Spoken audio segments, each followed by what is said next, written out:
Whoa. Okay, you people better be good. Recording in progress. Thank you so much. My name is Mary White, and I sort of introduce people at these meetings. It's so nice to see so many people here. So I am going to introduce Gwendolyn, and then Gwendolyn in turn will introduce Rebecca. So Gwendolyn Sappho is the vice president of our local League of Women Voters. She got her Bachelor of Arts degree in Criminal Justice and Public Administration from Shaw University. She has a master's from UF in Political Science with a concentration in Public Administration. And she has worked a lot in public administration. She worked in both the human resources and equal opportunity places for the city of Gainesville. She progressed to become the affirmative action manager and chief investigator. She's served as the interim equal opportunity director twice during her tenure with the organization. She's always been visible and active in the community. She also is a former vice president and a current take stock in mentor person with the Education Foundation of Alachua County. And I know some of you are familiar with that particular organization. She is now the current vice president of the League of Women Voters, and I will let her speak now. Gwendolyn.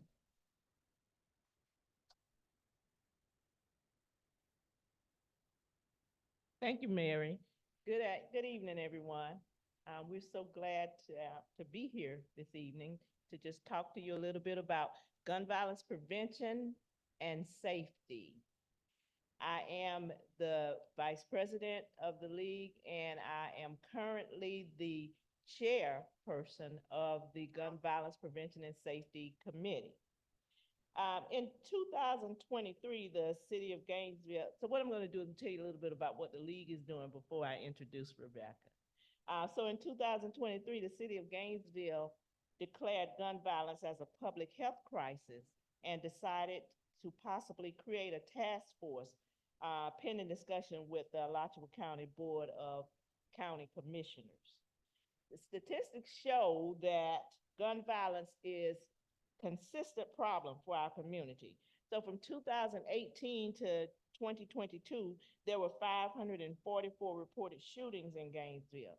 Then from 2021 to July 2022, there was 131 shooting deaths, including homicides.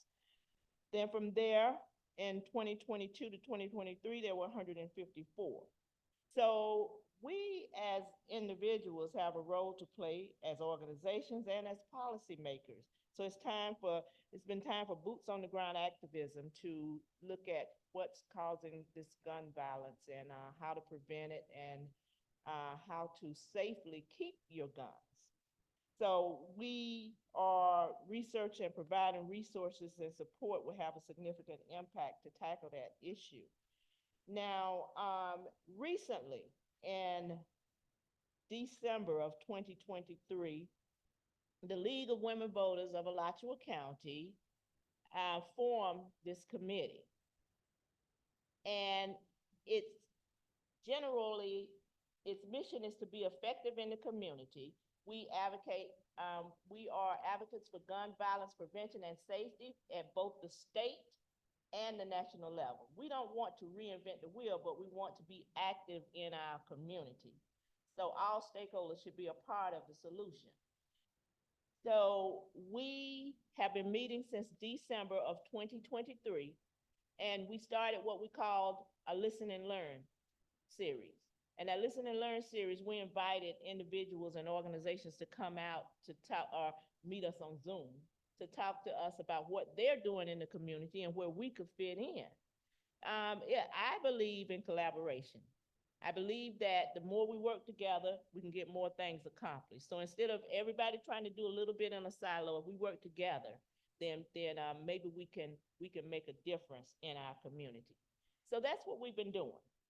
And we developed a press release proclamation and a statement that said we're supporting gun violence reform, gun sense, and safety in keeping with the Florida League. So anything that we do locally is also a part of, it comes under what we do at the state level. We try to ensure that there's a representative present at all the meetings that are going on so that we can maintain our sense of interest in the issue and do, as I said, collaborate with others to take charge. We make sure that we advertise gun violence prevention events and initiatives on our league social media. And we table as much as we can. If you know a league, if you know the league, we're always somewhere tabling and about voting, about gun violence prevention, about all the things that are on our table. So right now, gun violence prevention is a legislative priority of the league. And that's what we're doing. So one of the biggest things we do right at this moment is we give out gun locks. We provide gun locks at all of our events. So anyone that needs a gun lock, we're not telling you you shouldn't have a gun. We're trying to say, be safe and store it safely. So that's what the league has been up to for the past several months as it relates to gun violence prevention. And we just want to continue to be involved in the community and again, do those things that we can do to help make a difference in the community. We don't want to do anything new unless it's necessary, but we do want to support others and collaborate, partnerships. Those are my words. Those are my superpowers. So now I'm going to introduce your speaker that's going to give you an update on Florida gun laws. She is Rebecca Darnell. She was a faculty member at UF from 1987 to 2019 in plant biology. She joined the Alachua County Moms Demand Action in 2020 after realizing that her thought that someone needs to do something about gun violence should be, we all need to do something about gun violence. I like that. I really like that. You know, you sit around sometimes you think, why aren't people doing this? Or why isn't this happening? Then you have to think a little bit deeper and say, well, why am I not doing this? So I like that she says that. She started out volunteering for the elections team and their Be Smart outreach program, which I'm sure she'll tell you about as well. She became the local legislative lead in late 2021. Her legislative team meets with elected, appointed city, county, and state officials, the Alachua County School Board, state reps and senators, police chiefs, the sheriff, to advocate for gun safety policies and legislative bills that Moms Demand Action support or oppose. And they organize email and phone campaigns for and against legislative bills. So, ladies and gentlemen, I introduce to you Rebecca Darnell.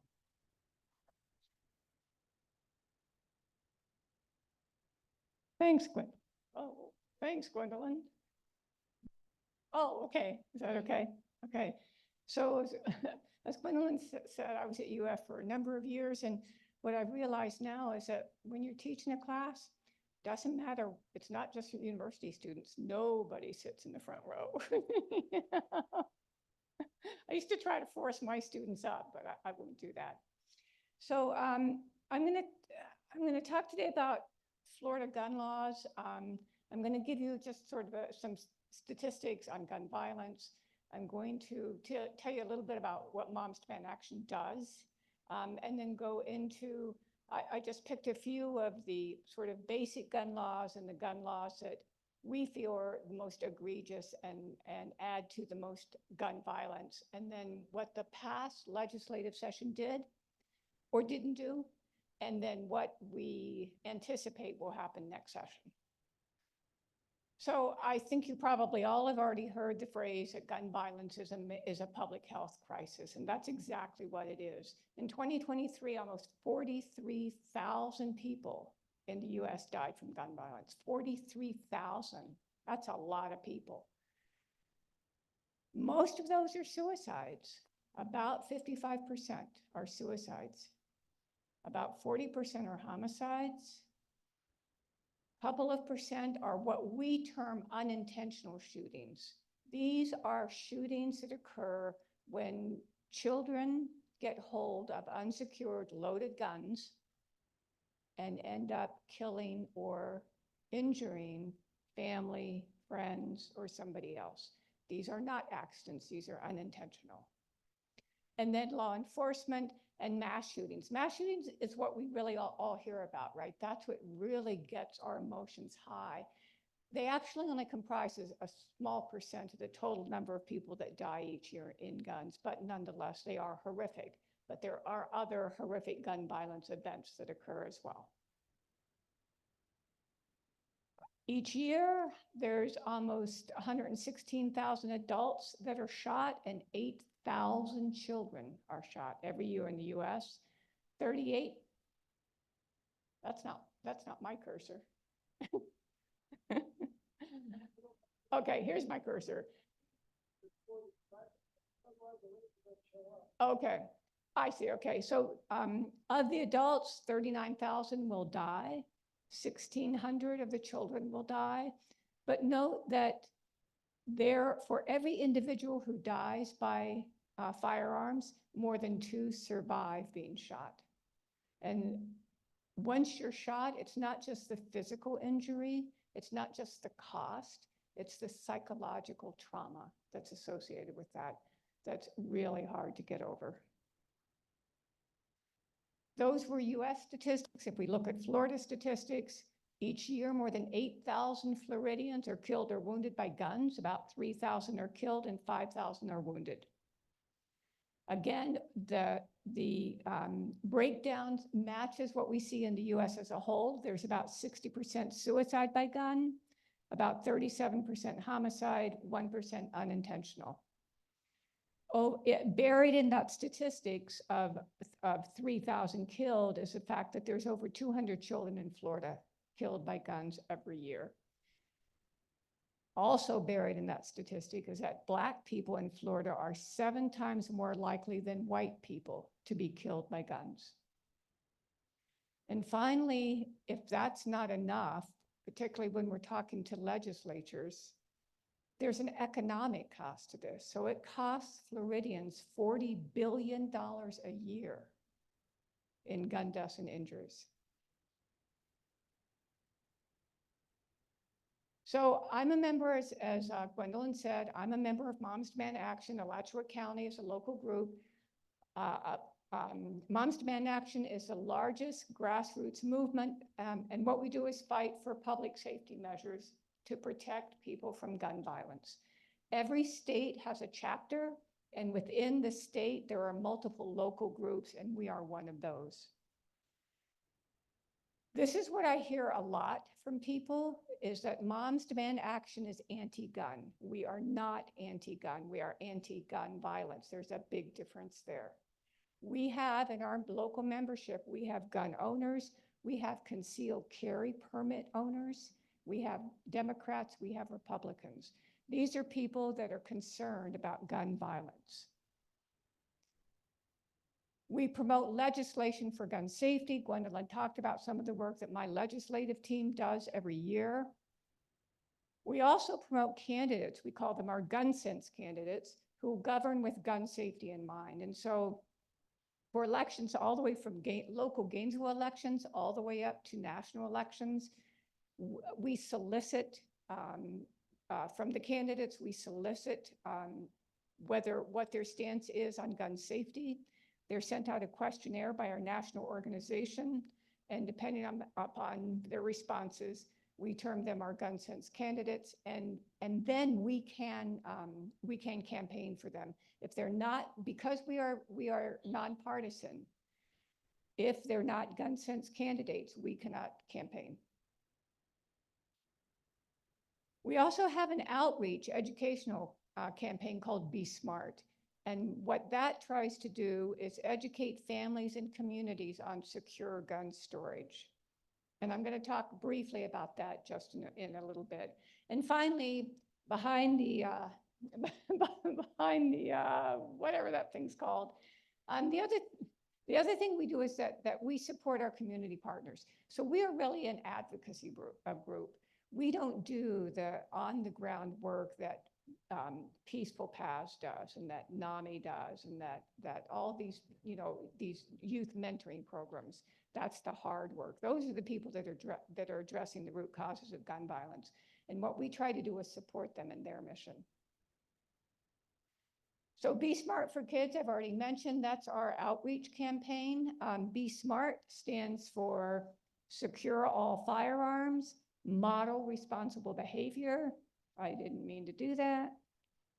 Ask about the presence of guns. This is a big one because, when my child was small, it sort of never dawned on me, when with small children or grandchildren, they're going to go visit a friend's house and you ask, well, do you have a pool?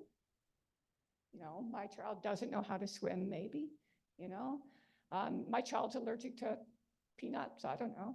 But nobody ever thinks to ask, do you have guns and are they secured? That's a critical question to be asking. Recognize the role of firearms in suicide, because remember, that's the largest group of gun deaths. And tell your peers to be smart. So what we've done, we've talked about collaboration. We have collaborated with the Alachua County School Board, and now they send out every fall, they send out information on the Be Smart program to families of the children in the schools. They also produce this really excellent video that goes out as well. We just recently met with Brittany Coleman. She is the new City of Gainesville Director of Gun Violence Prevention. And so we are beginning a collaboration with her to get the Be Smart information out, not only to schools where they already are, but to pediatricians' offices, to local offices, local government offices, running on their social media campaigns, running on their monitors when you walk into the DMV and you walk into City Hall and places like that. So the message is constantly out there. So now back to the title, which is the update on Florida gun laws. As I said, I'm just going to talk about, I think it's actually only 4 of the current gun laws that we have in Florida. I'm going to talk about the bills that were filed last session. That session was early 2024, and then what to expect next session. So, gun laws are really complicated. First of all, because there's federal gun laws and then there's state gun laws. Federal gun laws will trump state gun laws, but state gun laws can be stricter than federal gun laws. And so we have minimum age laws, and we have minimum age laws. Those are separated by whether you're buying a handgun or what's called a long gun. A long gun is a shotgun, a rifle, including AR-15 type rifles, so what people normally think of as assault weapons. So they separate those 2 categories of guns, and the laws are different for them. Under federal law, no one may purchase a handgun who is under 21. However, somebody 18 or older can possess a handgun. They can't buy it, but if somebody buys it and gifts it to them, they're allowed to have it in their possession. Florida gun law is the same for handgun purchase. It has to be because federal law requires it, and the same for handgun possession. Long gun purchase, federal law says you have to be 18 to purchase rifles, including, again, these assault style rifles. You have to be 18. There is no federal minimum age for long gun possession. So any child can legally have in their possession a long gun. In this case, Florida does have stricter laws than the federal laws. So in Florida, you must be 21 to purchase a long gun, and you must be 18 to have one in your possession. These 2 laws were changed in response to the Marjorie Stoneman Douglas Public Safety Act in 2018. That's when they raised the minimum age limit for long gun purchase and long gun possession. Florida also has a waiting period. So the waiting period is 3 days or completion of a background check, whichever occurs later, and that's critical because background checks may not occur within 3 days. And so Florida law says if the background check isn't complete after 3 days, you still can't get the gun. You must complete the background check. The caveat here is that's only true if you're purchasing guns from licensed dealers.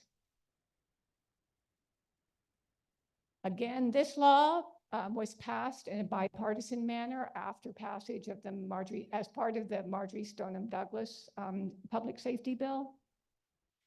But it does not apply to purchases from unlicensed dealers. So purchases from gun shows, online purchases, flea markets, these do not fall under the waiting period or background check.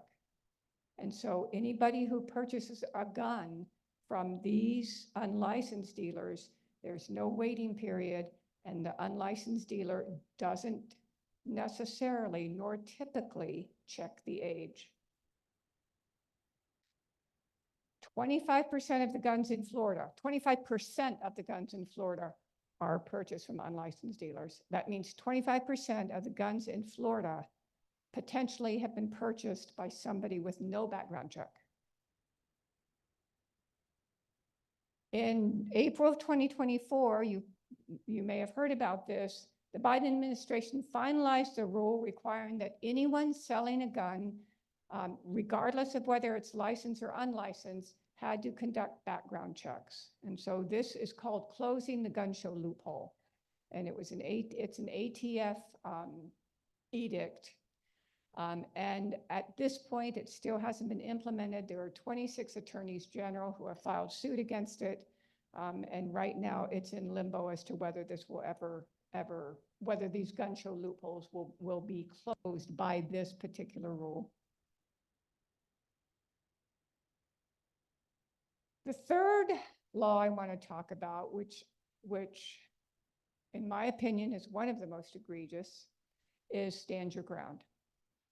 So stand your ground law in Florida is based on the Castle Doctrine. The Castle Doctrine is a legal doctrine that says that people have a right to use deadly force to protect themselves, their family, or their property. And most states have some sort of Castle Doctrine.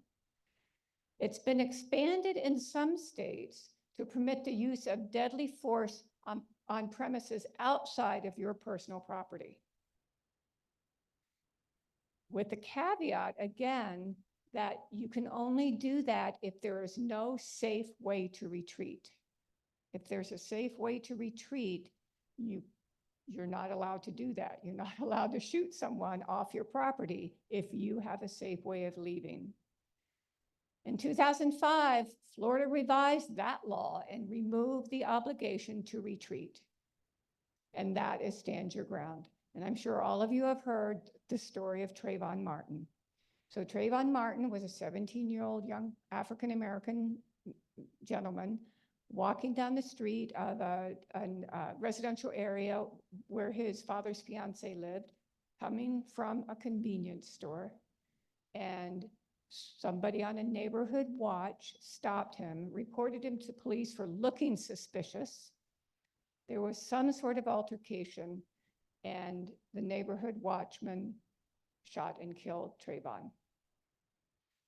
He was not arrested. The neighborhood watch person was not arrested for quite a while because he was using stand your ground as his defense. There was such a national uproar of this that they finally arrested him and charged him with second-degree murder. He was acquitted by a jury. And there are many other cases where stand your ground has done this exact thing. Furthermore, in 2017, Florida amended this 2005 status to place a burden of proof on the prosecution, no longer on the defense, but the prosecution. So it makes it just that much harder to fight somebody who's claiming stand your ground. 32% of stand your ground law, stand your ground law in Florida has been associated. Is this cause and effect? We don't know, but it's been associated with a 32% increase in monthly firearm homicide rates. As soon as that law was passed in 2005, there was a significant uptick in firearm homicide rates.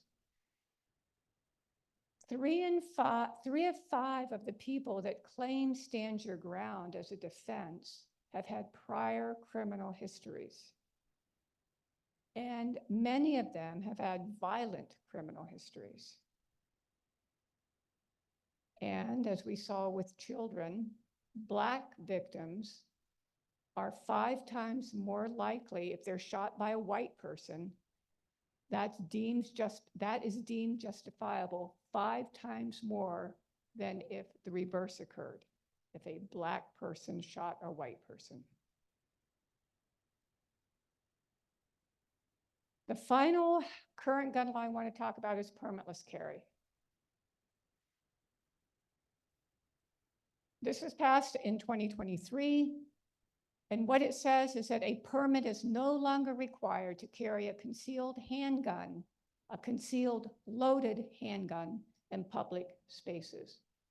Now, prior to this law, in order to carry a concealed loaded handgun in public, you had to apply to the Florida Department of Agriculture for a concealed carry license. In order to get a concealed carry license, you had to undergo a background check, and you had to either prove that you have already had live fire training, or you had to undergo live fire training before they would issue you that permit. This law did away with both of those requirements. It also reduced the penalty for carrying a concealed loaded gun on school property from a felony to a misdemeanor. So the consequences now of carrying concealed weapons have been reduced. Remember that 25% of the guns in Florida have been purchased online or at gun shows with no background check. So that means that certainly there are people walking around with loaded handguns in public that have not had a background check and have not had any safety training in handling a gun. Almost 80% of Floridians opposed permitless carry, and it was passed anyway in the Florida legislature. The majority of police chiefs opposed it. Lonnie Scott, who was police chief of Gainesville at the time, spoke out at a City of Gainesville commission meeting opposing permitless carry, saying that it would enable those with criminal history or mental health issues to carry concealed loaded guns in public. After permitless carry was passed, and when it's been passed in other states, it is associated with an 11% increase in gun homicides and a 15% increase in violent crimes. And you can't see this quote here, but this is a quote from a West Virginia law enforcement agent. And what he's saying essentially is, with these permitless carry laws, people that perhaps have never had any training, any handling of a gun, are now walking around with a loaded handgun on their person in public spaces. And these are the public spaces we're talking about. So you don't know when you go to Publix, you don't know when you go to a city park, you don't know when you go to Celebration Point, who's walking around with a loaded concealed handgun. And on top of that, you don't know whether they've ever handled a gun before, and you don't know if they've had a background check. Store owners can prevent people from entering their store with a concealed gun. When I looked at the array of sort of large businesses in Florida, almost none of them do. None of them limit it. They request, please don't, but they don't prevent it. So just to summarize the current gun laws, we have a minimum age right now in Florida of 21 years old for the purchase of any firearm. We have a waiting period and background check, 3 days or on the completion of the background check, whichever is longer. We have a stand your ground law that's associated with a significant increase in gun injury and gun homicides. And we have permitless carry, which is also correlated with a significant increase in gun injury and gun homicides. I just want to make sure that people understand the difference between concealed carry and open carry. Open carry is not permitted in Florida, at least not yet. Open carry is when you have the gun on your hip. So in concealed carry, it's a handgun. It has to be a gun you can hold with one hand, and it has to be either in your pocket or inside a coat, jacket, or something like that. If there's a like transient view of it, that's okay, according to the law. But you can't have it on your hip. You can't have it hanging over your shoulder or anything like that. That's open carry. So I want to talk now about the gun bills, some of the gun bills, some of the myriad of gun bills that were filed in the Florida legislature last session. So in the House, they filed a bill that would decrease the minimum age for firearm purchases. In the House and the Senate, they filed a bill that would do away with a mandatory waiting period for firearm purchases. And in the House and the Senate, there were several secure gun storage bills that were filed. So I want to talk first about the bill that was filed to decrease the minimum age for firearm purchases. So what this bill said was it wanted to reduce the age back to 18 from 21. Remember, that was changed with the MSD Public Safety Act. And they wanted to reduce that minimum age requirement to 18. The decision to raise the age after the Parkland shooting was based on data that show that firearms are the leading cause of death for young people aged 18 to 20.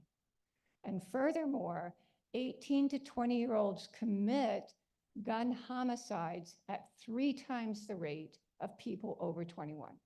I mean, it makes sense, right? I mean, their brains aren't developed. Even at 21, your brain's not developed. And so you sort of do stupid things. And that's what's shown, that's what happens here. That, or you can't see it, but this HB 1223 was passed in the House, but there was no Senate companion bill filed, and so it died in the session. In the House and the Senate, doing away with the mandatory waiting period was filed in both houses. Again, remember the MSD Public Safety Act that required now that a 3-day waiting period or background checks had to be completed before you could pick up your purchased handgun. Again, that's only from a licensed dealer. We know statistics show us that waiting periods reduce gun deaths by a number of ways. One is by providing a cooling off period to help prevent impulsive acts of violence, like domestic violence, for example. Waiting periods also have been shown to reduce suicide by gun. Suicide ideation, in general, it tends to be temporary. Usually less than 24 hours, a person that is thinking about suicide moves on from the actual idea of killing themselves. We know that guns are the most fatal method for suicide. And so waiting periods will provide those people time to get out of that black hole that they're in and move to a space where they can get some help. Background checks also reduce gun deaths by keeping guns out of the hands of out of the wrong hands. Okay, so again, this goes back to the idea of people with criminal histories, people that have mental health issues that shouldn't have a gun on for their own safety as well as for others. So these bills then would roll back these changes and allow handgun sales to proceed after 3 days regardless of whether the background check is complete or not. So that would put more people on the street that did not have a background check and are now allowed to walk around with guns. Both of these bills also completely did away with the mandatory waiting period and background check for long gun purchase. So they would have completely done away with the waiting period for the purchase of assault rifles. This bill, these two bills, although filed, the House passed it as the House passed the previous bill on minimum age. The House passed this bill. The Senate, it died in committee. So last session, we managed to miss that one. Both of these bills are very likely to be filed next session. Next session is March to May of 2025. I particularly like this quote from Lindsay Nichols. She's a federal policy director for Giffords Law. She says, "It is absolutely striking that a young adult who is not legally able to buy alcohol can just walk into a gun store and, provided they pass a background check, they can buy a very high-powered and in some cases military-style weapon. And on top of that, if you're in Florida and you buy from an unlicensed dealer, you don't even have to have a background check." 85% of non-gun owners, 72% of gun owners support mandatory waiting periods. People want this. We all want this. And yet our legislators are not listening to us. My concern for next session is that the Senate president from last session is no longer Senate president. And she said right off the bat that she was not going to hear either of these two bills. My concern is that the new Senate president will be very willing to hear these bills. So we have a lot of concern about that.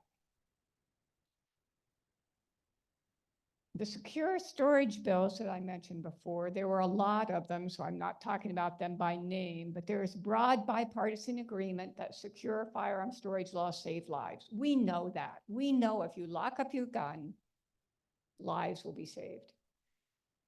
Households that lock both firearms and ammunition have almost an 80% decrease in self-inflicted firearm injuries and an 85% decrease in unintentional shootings compared to households that do not lock either. 72% of Americans support secure gun storage laws. 54% of gun owners do not lock up their guns. That means that 4.6 million children live in households where there are unsecured guns. And we see this kind of thing way too often. This happened just last month here in Gainesville. A toddler got hold of a loaded, unsecured firearm and killed 2 family members unintentionally. So we're not only talking about the people who were killed in their families, we're talking about the fact that this toddler has to live with this for the rest of their lives. Secure storage also decreases the likelihood of gun theft. More than 200,000 guns are stolen every year. The majority of those occur from vehicles, and that's true here in Gainesville and Alachua County. Both the GPD police chief and the Alachua County sheriff, this is one of their top priorities, is reducing gun thefts from cars. They have a database of where these gun thefts are occurring, and we're again working with Brittany Coleman, the director of gun violence prevention, to try to look at those data and try to do some outreach and education programs for those areas where this is most likely to happen. This chart is just showing you the increase. There was a significant increase in vehicle theft of guns, and that's all that chart is showing you. The other thing is that guns that are stolen are nine times more likely to be used in crimes. So there were 5 bills that were filed last session addressing secure firearm storage. Actually, there were more than that, but there were 5 that we were sort of interested in. Under current Florida, so Florida does have some secure gun storage laws. So under current laws, a loaded gun on premises must be secured or in a location which a reasonable person would believe to be secure. Now, I don't know what the heck that means. And I don't think most people know what that means. And that's if the owner knows that a child under 16 can gain access to that gun. Under current laws, guns in vehicles must not be readily accessible, which means that you can leave a loaded gun in your car in an unlocked glove box, and that's perfectly legal. You can leave a loaded gun under your seat, and that's perfectly legal. And that's why gun theft from vehicles is where these thefts are mostly occurring. So 2 of the bills that we were interested in address the storage of gun on premises. And these bills, among a bunch of other things, required that guns to be sold, that all guns must be sold with trigger locks. So as soon as you buy a gun, it comes with a trigger lock. It had increased penalties. So not only was this, neither one of these laws are really enforced, but the consequences are misdemeanors. And so there's really no consequences for breaking these laws. And so 2 of these bills increase the penalties to felonies, and they remove this verbiage of in a location, which, you know, is so nebulous that it could mean anything.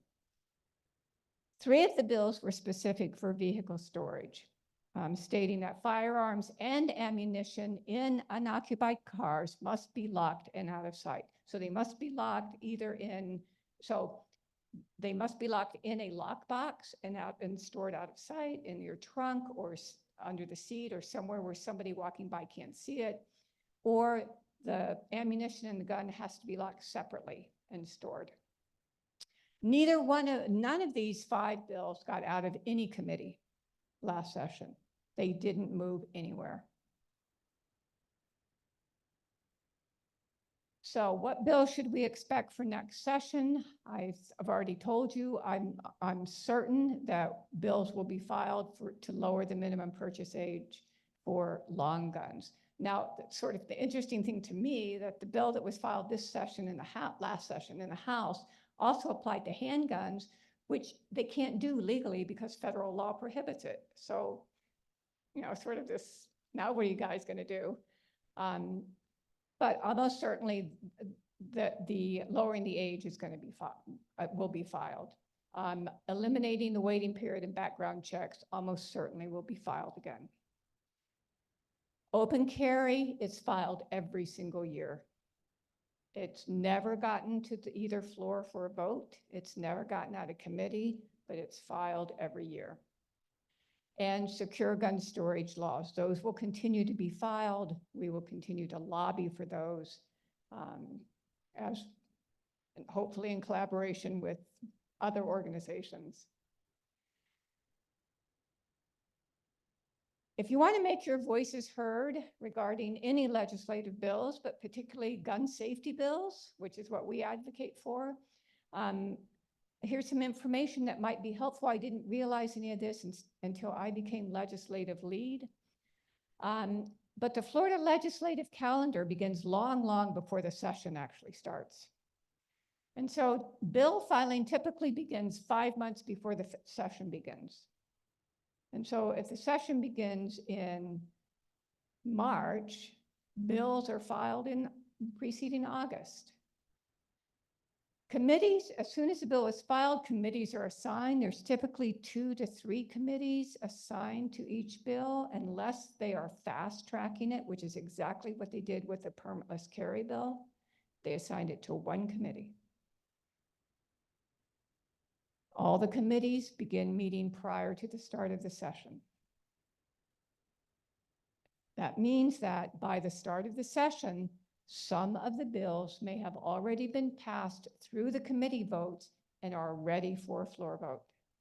And they can take that floor vote the first day of session. And this is what happened with permitless carry.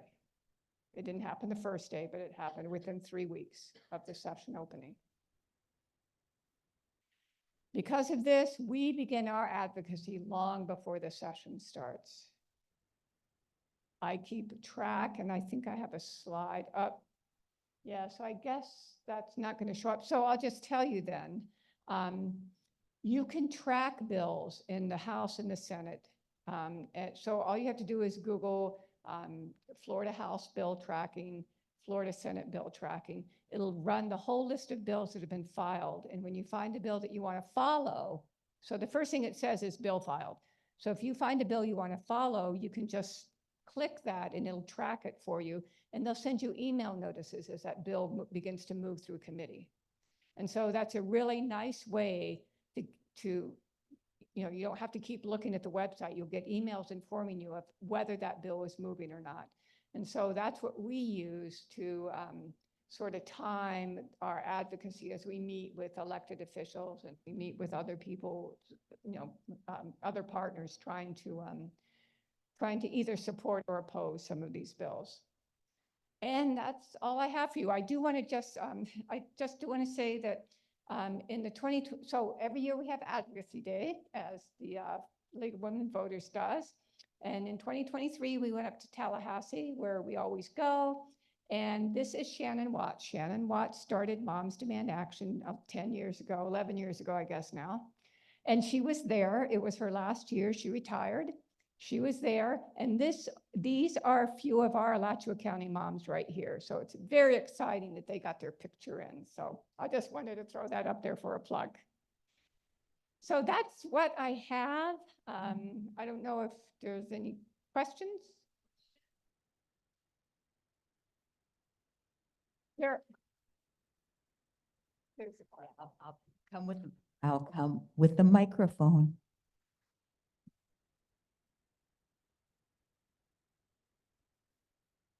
So many of these bills seem common sense to me. I wonder how influential is the gun lobby here?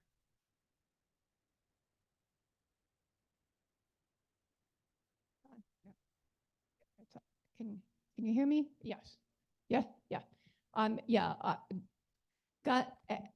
The gun lobby is very influential. The NRA, as you probably know, has lost a lot of its influence, but there are many other gun lobbies.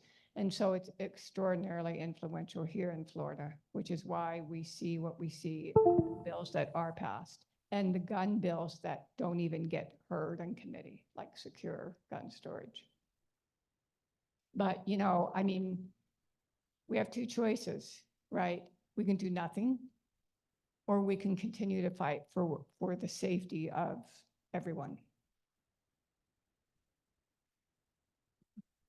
Two questions. First of all, there are responsible gun owners out there. Have you been able to collaborate with any responsible gun owner organization here in Florida? So we have not. We do, as I said, we do have gun owners as members of our organization. We have been working with a gun safety trainer who really what we're doing with him is he's so many of us, and I am one of them, really don't know anything about guns. So how much credibility do I have when I'm trying to talk to gun owner organizations? Zero. And so we're working with this person to learn about guns, to do some live fire training so we understand better how to handle a gun. But no, we have not, at this point, collaborated with any of those. Two, if we agree with your agenda, what are the 2 or 3 different ways we can support you? So there are, because I'm the legislative lead, if you talk to local officials, elected state officials about your stance on things, what I tell people when we're in the middle of our email and phone call campaigns to legislatures, whether we're advocating for or opposing a bill, I tell them, write an email, make it short, put in the subject line the bill number, the name of the bill, and write in the subject line, oppose, support. Because that's probably all they're going to read. And they do tally what they get. So that's one way, is to call and to email the legislators for, again, bills that you support or don't support. The other thing is that, as I said, we're an advocacy group for our community partners. So we really want people to support our community partners. And so supporting, Peaceful Pass, supporting youth mentoring programs, things like that. I mean, that's long view, but they work, right? I mean, we need to be working with kids in order to teach them and help prevent all of the gun violence that's going on right now. So that's what I would say. Work with advocacy groups that are dealing with the grassroots problems. Last question. The people are already running for the State House of Representatives and the State Senate. Do you interview these candidates, and are you able to publish their positions on gun laws? So we will give them gun sense gun sense questionnaires for gun sense candidates. And so, yes, that's public information. And then we can campaign and endorse those folks. But we can't endorse people that have not gotten the gun sense designation. The gun sense candidate designation, we can't endorse them.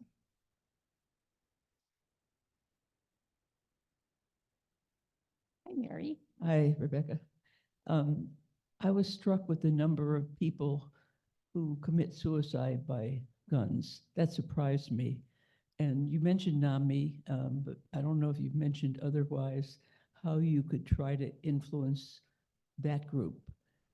For instance, are you in touch, or have you provided educational material to the crisis line, the hotline, or any of the other groups that deal with the mentally ill? Yeah, so we are just beginning to do that. So we have one of our volunteers, Amanda Goldsmith, has starting to put several groups together that are dealing with that very thing. She's a public health person at UF Shands.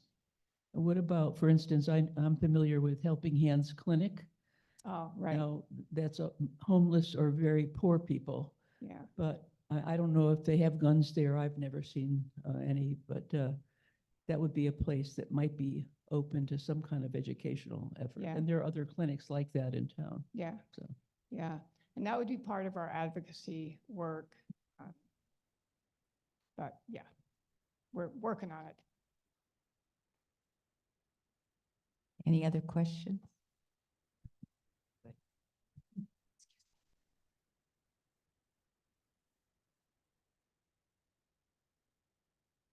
I feel like the TV has a lot to do with teaching young people how to commit violent crimes, and all these playing arcades they have where the young people really learn how to kill.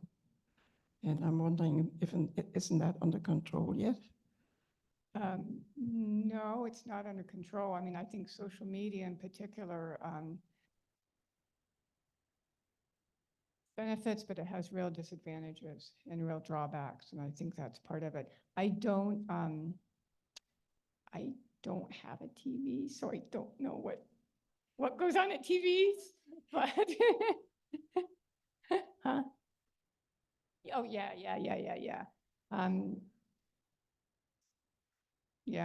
Yeah. And I don't know the research. I don't know the data on that and the relation to gun violence. Are you? Yeah. I mean, the things I've read are sort of, yeah, it's related. Yeah, maybe it's not so related. So I don't know. Any other questions?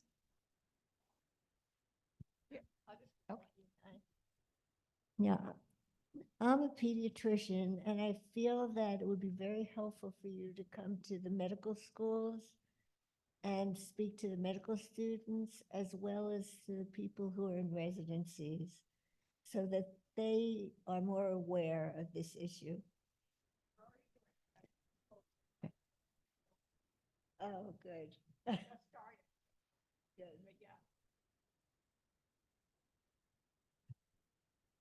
Yeah, so Candy just asked, do pediatricians ask if there's a gun at home? They can now. Remember, they couldn't.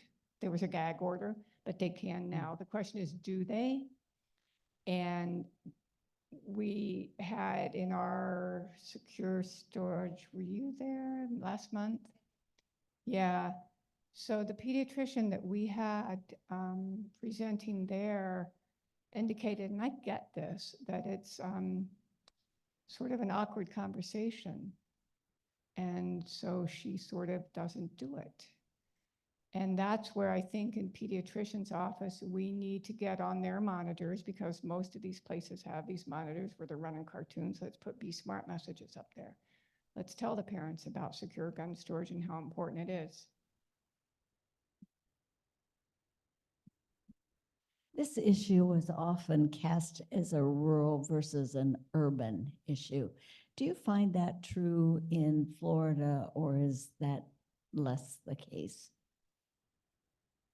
Yeah, so my experience is limited to this area, but we do have a very active contingent of volunteers in Alachua, for example, the city. You know, we've met with mayors when we were, opposing permitless carry. We met with mayors of High Springs and Hawthorne and Newberry, and they all oppose permitless carry, for example. And so, is there a divide? I mean, I think everybody is concerned about gun violence. Most people are concerned about gun violence, rural or urban, it doesn't matter. I think the concern is the slippery slope and the idea that some people have that if we start to add more and more policies that may be seen as limiting their Second Amendment rights, that it's going to get to the point where they're not going to be able to have that right anymore. And so I think it's a question of education.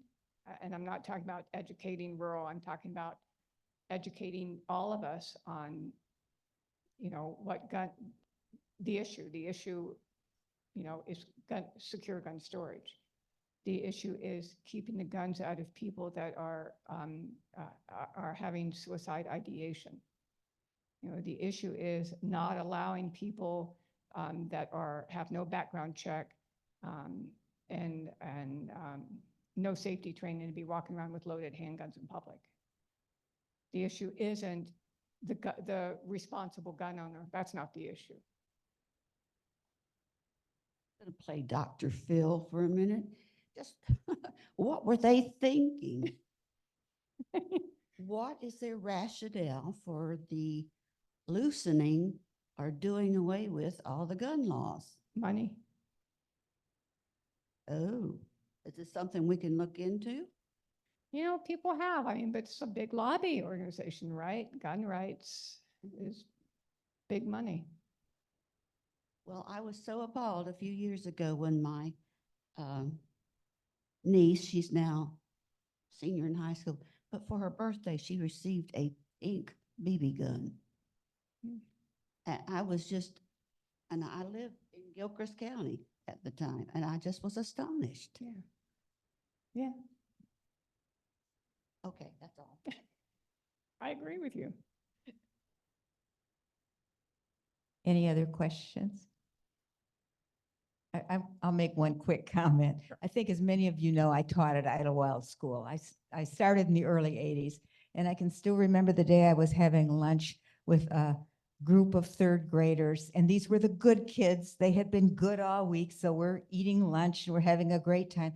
And someone mentioned gun. I don't remember what the context was, but I said, Do any of you have guns in your home? Every kid raised his or her hand.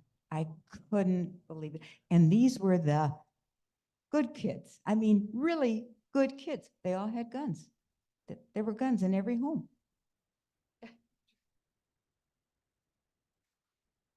Yeah. Anything else? Oh. Okay, this will be our last question. There are lots of people who know how to build guns, and even the prisoners know. Oh, and there's a whole ghost gun situation, Yeah. right? Completely unregulated. Okay. How about another round of applause for this very informative talk?